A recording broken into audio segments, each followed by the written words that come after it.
अगर हमें किसी डिवाइस का रिस्पॉन्स देखना है कि जब वो इलेक्ट्रिकल सर्किट में कनेक्टेड है, तब हम उसके आई वी करेक्टरिस्टिक स्टडी करते हैं। I stands for current and V for voltage. ठीक है। एक्चुअली करेक्टरिस्टिक क्या है? ये बेसिकली ग्राफ है बिटवीन आई एंड वी। ठीक है।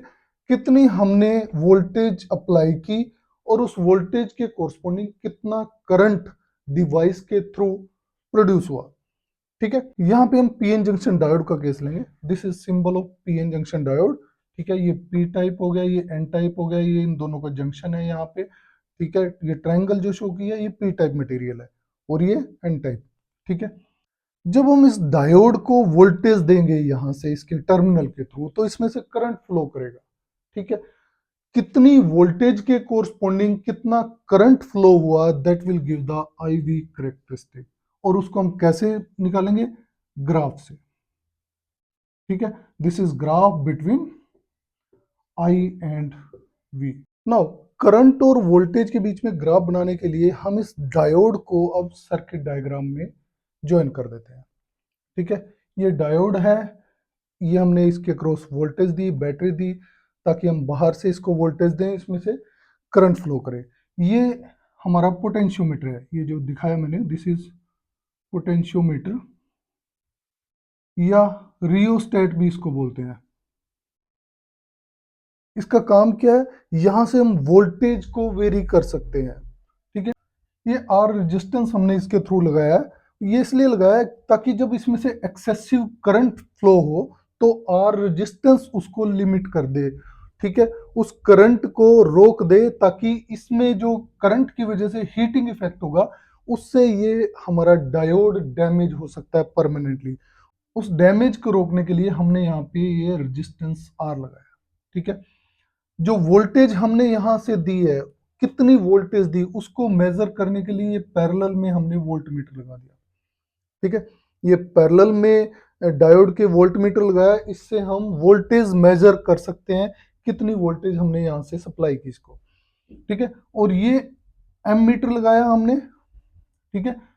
एम मीटर या मिली एम मीटर बोल सकते हैं हम इसको, क्योंकि ये करंट जो उसमें होगा ये मिली एम्पियर की रेंज में होगा, तो हमने यहाँ पे मिली एमीटर कनेक्ट कर दिया इसकी सीरीज में डायोड की। जो भी करंट इसके थ्रू फ्लो होगा वो हम इस मिली एमीटर की हेल्प से मेजर कर सकते हैं। ठीक है। तो यहां से वोल्टेज मेजर कर सकते हैं, यहां से करंट मेजर कर सकते हैं। ठीक है। इनको मेजर करके हम आई वी करेक्टरिस्टिक स्टडी कर सकते हैं। ये एक्स एक्सिस के अलोंग मैंने वोल्टेज लिया और वाई एक्सिस के अलोंग करंट लिया, क्योंकि ये हमारी डिपेंडेंट क्वांटिटी है। करंट जो है डिपेंड कर रहा है वोल्टेज पे, कितनी वोल्टेज आई उसके अकॉर्डिंग ही करंट आएगा। तो यहाँ पे जो डिपेंडेंट क्वांटिटी है वो हम वाई एक्सिस के अलोंग लेते हैं, इसलिए यहाँ आई लिया और यहाँ पे हमने वी लिया। तो अब हम फॉरवर्ड बायस के लिए करेक्टरिस्टिक स्टडी करते हैं इसके पी एन जंक्शन डायोड के। फॉरवर्ड बायस का सर्किट मैंने बनाया है, ये देखो पॉजिटिव टर्मिनल पी से कनेक्टेड है और नेगेटिव टर्मिनल इसके एन से कनेक्टेड है। ठीक है। इनिशियली जब हम इसको वोल्टेज देते हैं, स्मॉल वोल्टेज है, तो यहाँ से बहुत ही स्मॉल करंट फ्लो करेगा। ये मैकेनिज्म रिवर्स बायसिंग और फॉरवर्ड बायसिंग का मैंने लास्ट लेक्चर में दिया हुआ है, जिसका डिस्क्रिप्शन में लिंक मैं आपको प्रोवाइड कर दूंगा। ठीक है। तो जब हमने स्मॉल वोल्टेज इसके क्रॉस अप्लाई की तो बहुत ही स्मॉल करंट इसमें से आएगा, ये बहुत ही स्मॉल करंट। ठीक है। और हमारा जो डायोड है कंडक्ट नहीं करेगा। किस वोल्टेज तक कंडक्ट नहीं करेगा? कुछ थ्रेशोल्ड वोल्टेज होगी, थ्रेशोल्ड वोल्टेज, जिसको हम नी वोल्टेज बोलेंगे। यहां पे नी वोल्टेज, वहां तक सपोज ये यहां पे ये वोल्टेज है, नी वोल्टेज वी के, जिसका नाम मैंने रख दिया। ठीक है। यहां तक बहुत स्मॉल करंट है, हमारा डायोड है यहां तक कंडक्ट नहीं कर रहा है। लेकिन जब ये वोल्टेज आएगी इस पर्टिकुलर वोल्टेज पे, थ्रेशोल्ड वोल्टेज जिसको कहेंगे हम, या पर्टिकुलर उसका नाम है नी वोल्टेज, इस वोल्टेज पे जो पीएन जंक्शन में हमारा बैरियर होगा, इसमें जंक्शन में बैरियर पोटेंशियल होता है। ठीक है। उस बैरियर पोटेंशियल को वहां पे वो वोल्टेज ओवरकम कर देगी, ब्रेक कर देगी। ठीक है, तो करंट हमारा एकदम से शूट अप करेगा। ठीक है, ये देखो करंट एकदम से इंक्रीज होता है, यानी नी वोल्टेज जो है हमारी वोल्टेज है जहां पे करंट एब्रप्टली इंक्रीज करता है। नी वोल्टेज पे जो वोल्टेज होगी, अप्लाइड वोल्टेज होगी, that will overcome the barrier potential.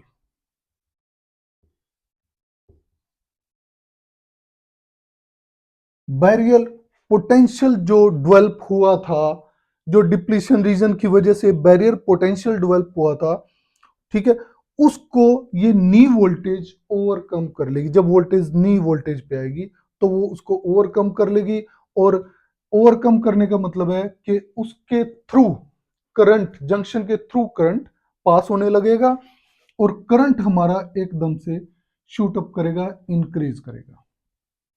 ठीक है, वैसे भी हमें पता है नी का मतलब होता है घुटने पे। ठीक है, जब हम घुटने के बल चलते हैं, छोटे बच्चे होते हैं, तो स्पीड कम होती है। ठीक है, जब यहाँ पे यहाँ तक हम बोल सकते हैं कि नी वोल्टेज तक जो करंट है वो घुटनों के बल चल रहा है। ठीक है, उसके बाद ये एकदम से स्पीड, जैसे ही पैरों पे दौड़ने लगा तो ये स्पीड इसने पकड़ ली। ठीक है, तो यहाँ से एकदम से ये शूट अप हुआ। तो फॉरवर्ड बायस में वो वोल्टेज जहां पे करंट एकदम से इंक्रीज होता है, शार्प इंक्रीज होता है, उसको हम नी वोल्टेज बोलते हैं, या इसको कट इन वोल्टेज भी बोल देते हैं। नी वोल्टेज या कट इन वोल्टेज। और सिलिकॉन के केस में इसकी वैल्यू 0.7 वोल्ट होती है, और जर्मेनियम के केस में दिस इज 0.3 वोल्ट। ठीक है, सिलिकॉन के केस में 0.7 वोल्ट और जर्मेनियम के केस में 0.3 वोल्ट। तो यानी जर्मेनियम का केस होगा, अगर ये हम 0.3 वोल्ट कर देंगे तो 0.3 वोल्ट पे करंट एकदम से इंक्रीज होगा। क्यों? क्योंकि वो बैरियर पोटेंशियल को, जो बैरियर पोटेंशियल पीएन जंक्शन में आया था, डिप्लीशन रीजन की वजह से आया था, उसको ओवरकम कर लेगा। अब हम यहाँ रिवर्स बायस का केस स्टडी करेंगे, रिवर्स करेक्टरिस्टिक को स्टडी करेंगे। ये तो हमारे फॉरवर्ड करेक्टरिस्टिक है, फॉरवर्ड करेक्टरिस्टिक्स। यहाँ रिवर्स करेक्टरिस्टिक स्टडी करने हैं हम, उसके लिए क्या करेंगे, जो डायोड है उसको हम रिवर्स बायस में लगा देंगे। तो डायोड को रिवर्स बायस में लगाने के लिए क्या करेंगे हम,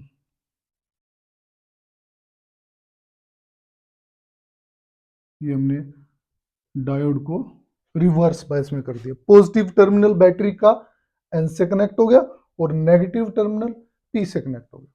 ठीक है, फॉरवर्ड बायस में करंट जो था वो मिली एम्पियर की रेंज में था। ठीक है, हमें पता है रिवर्स बायस में करंट जो होता है वो माइक्रो एम्पियर की रेंज में जर्मेनियम के लिए, और नैनो एम्पियर की रेंज में सिलिकॉन के लिए होता है।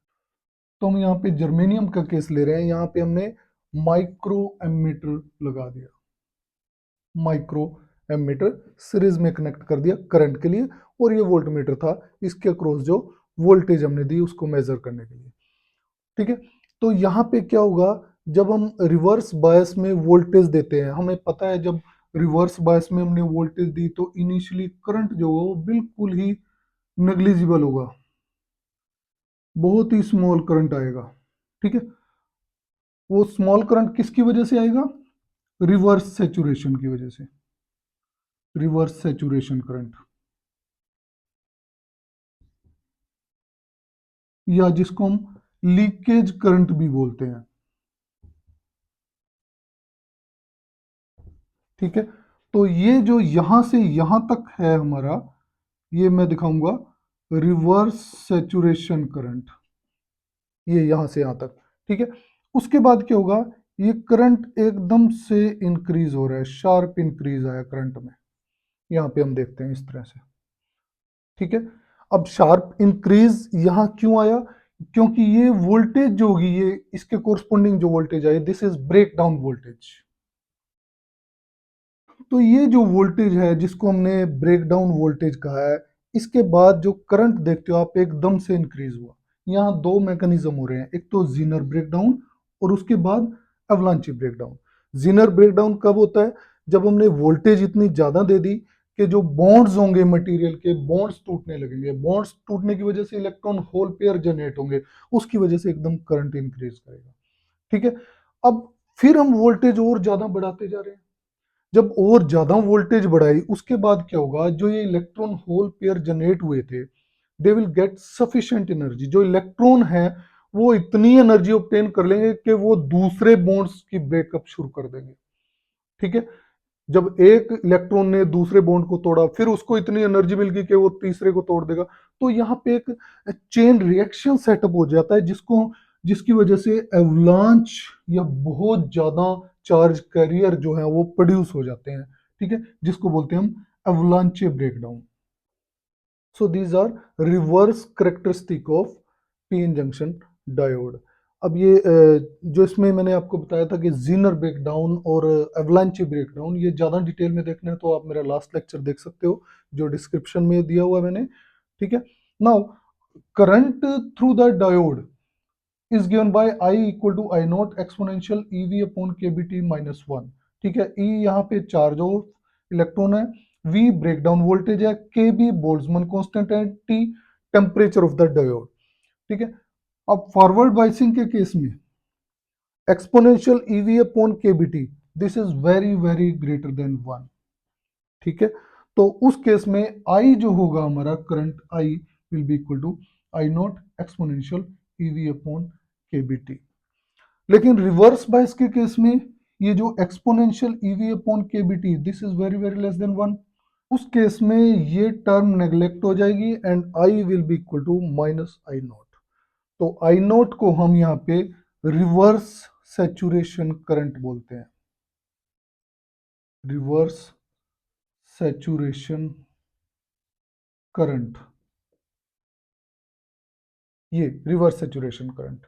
ठीक है, ये रिवर्स सैचुरेशन करंट मैंने आपको लास्ट लेक्चर में बताया था कि this is independent of applied voltage, क्योंकि ये माइनॉरिटी चार्ज कैरियर की वजह से होता है।